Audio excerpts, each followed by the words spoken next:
নমস্কার, সবাই কেমন আছো? আশা করি তোমরা অনেক ভালো আছো। আজকে একাদশী, তোমরা জানো তো আজকে একাদশীর নাম হচ্ছে মোহিনী একাদশী। তোমরা কে কে এই মোহিনী একাদশী পালন করছো?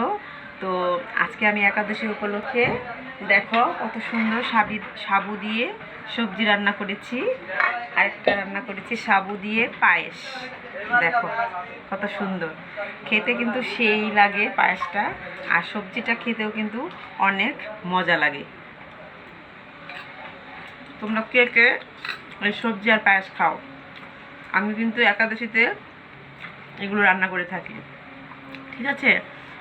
আর একাদশী করলে কিন্তু পারণটা ঠিক টাইমে করতে হয়, সেটা তোমরা জানো। পারণটা যদি ঠিক টাইমে না করা হয় তাহলে কিন্তু একাদশী করাটাই বৃথা। তো কালকের পারণের সময়সূচি হচ্ছে 5টা 15 থেকে 9টা 30 পর্যন্ত। সবাইকে আবারও মোহিনী একাদশীর শুভেচ্ছা। নমস্কার।